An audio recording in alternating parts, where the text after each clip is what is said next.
Bismillahirrahmanirrahim. Alhamdulillahi rabbil alamin. Allahumma salli wa sallim ala sayyidina Muhammadin miftahi babi rahmatillah adada ma fi ilmillah, salatan wa salaman daimain bidawami mulkillah wa ala alihi wa sahbihi.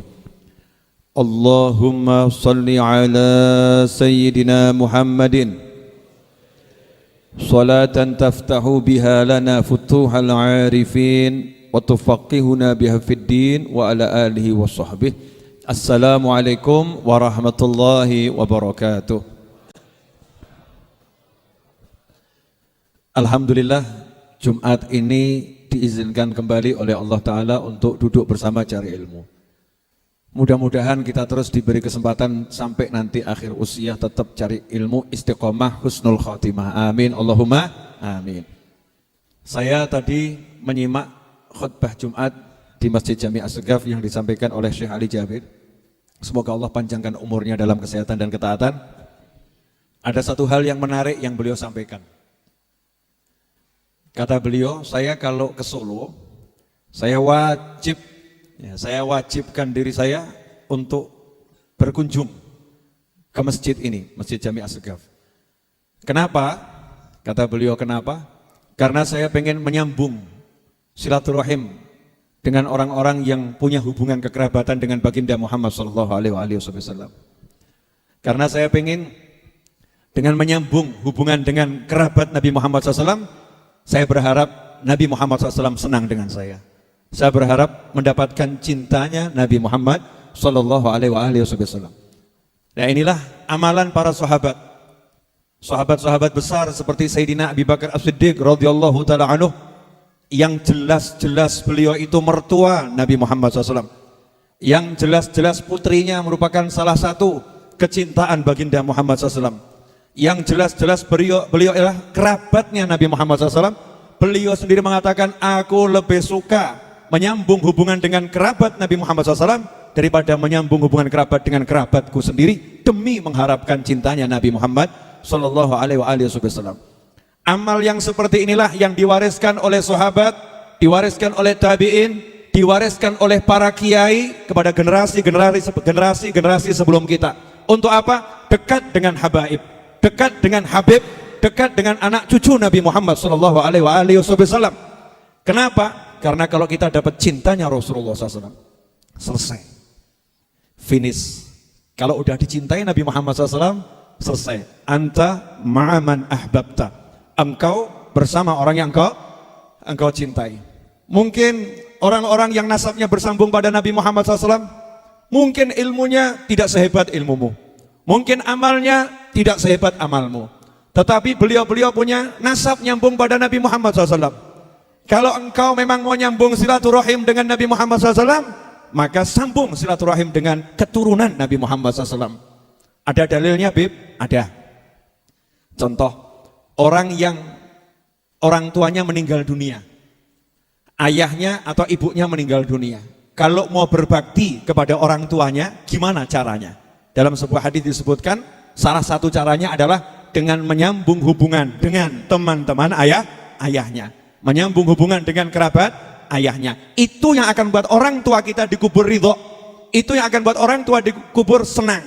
Makanya kalau kita ngaku pengen dapat senangnya Nabi Muhammad SAW, pengen dapat cintanya Nabi Muhammad SAW, pengen dapat ridhonya Nabi Muhammad SAW, maka sambung hubungan dengan para habaib, sambung hubungan dengan kerabat Nabi Muhammad SAW. Makanya Anda yang menonton tayangan ini, Anda yang hadir di Majelis Ar-Raudhah ini, niatkan nyambung hubungan dengan Nabi Muhammad SAW. Karena alhamdulillah jelek-jelek seperti ini, nasab saya nyambung sah kepada Nabi Muhammad SAW. Jadi kalau datang ke sini niat, saya mau silaturahim kepada kanjeng Nabi Muhammad SAW. Biar nanti kalau di akhirat Rasul akan berkata, ini orang yang suka nyambung hubungan dengan keluargaku, ini orang yang suka berkunjung pada keluargaku, ini orang yang mencintai keluargaku. Orang yang seperti ini layak mendapatkan syafaatnya baginda Muhammad SAW. Mudah-mudahan jenengan dan saya termasuk di dalamnya, amin. Loh, ini juga berlaku untuk saya. Saya juga suka nyambung hubungan dengan orang-orang yang nasabnya nyambung kepada kanjeng Nabi Muhammad SAW. Kenapa? Pengen dapat syafaatnya Rasulullah. Ya, Amal kita ini apalah artinya? Amal kita ini Masya Allah, kalau diteliti gak bakal selamat. Yang sombong dengan amalnya, sombong dengan ilmunya. Diteliti ilmumu, riya, ujub, sum'ah, kibir, insya Allah kalau gak dilindungi Allah, ada di dalamnya. Bahkan Nabi bersabda, launu kishal hisab udzib, atau kama qala sallallahu. Kalau ada orang itu sama Allah dihitung betul ilmunya, dihitung betul amalnya, udzib, pasti dia disiksa. Gak mungkin selamat. Makanya kita cari rahmatnya Allah Ta'ala. Ya, cari rahmatnya Allah. Di mana rahmatnya Allah? Terutama pada diri baginda Muhammad sallallahu alaihi wasallam. Dan itulah yang dilakukan para sahabat radhiyallahu taala anhum ajma'in. Sampai-sampai Khalifah Umar bin Khattab radhiyallahu anhu, khalifah nih. Kita cuma kan tahu ceritanya Sayyidina Umar ya. Lau salaka Umaru fajjan la salaka syaitanu fajjan akhar. Ini testimoni baginda Muhammad SAW. Jenengan kalau dapat testimoni dari Kanjeng Nabi SAW senang atau enggak senang? Kalau ada orang dapat testimoni dari Kanjeng Nabi SAW berarti orang ini hebat atau luar biasa? Hebat bin luar biasa ya. TOP BGT SKL, top banget sekali, betul ya? Bayangkan ini Khalifah Umar bin Khattab dapat testimoni dari Nabi Muhammad SAW, bukan sembarang testimoni. Kalimatnya adalah lau salaka Umaru fajjan la salaka syaitanu fajjan akhar. Kalau Umar itu lewat di satu jalan, di satu lorong, di satu gang, di satu kampung, di satu tempat, setan ngungsi cari jalan yang lain. Setan ngungsi cari gang yang lain. Setan ngungsi cari lorong yang lain. Khalifah Umar bin Khattab yang dijamin dengan lisan Nabi Muhammad SAW merupakan salah satu penghuni surga. Orangnya masih hidup udah dibilang penghuni surga.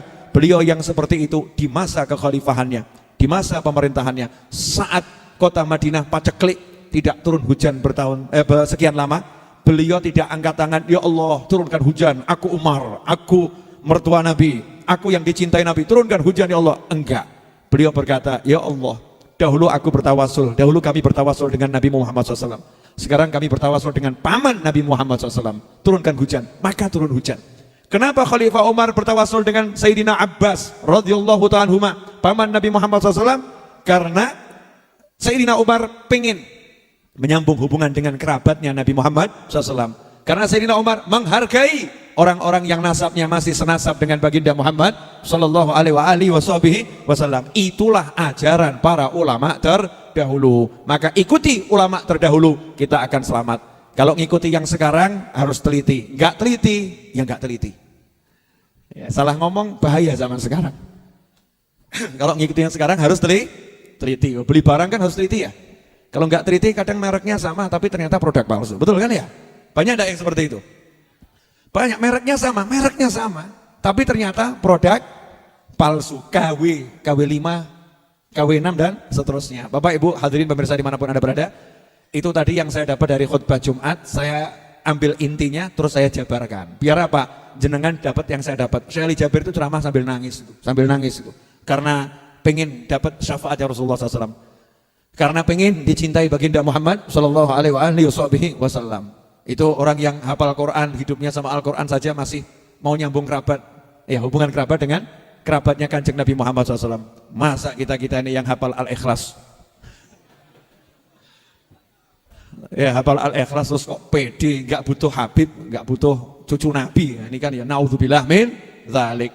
Khalifah Umar bin Khattab saja butuh pamannya Nabi, padahal paman bukan yang nasabnya langsung.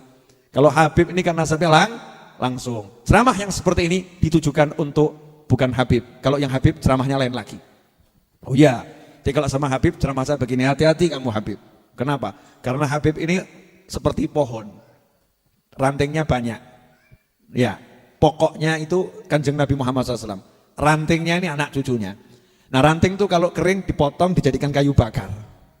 Jadi ya untuk para habaib harus betul-betul jadi ranting yang hijau.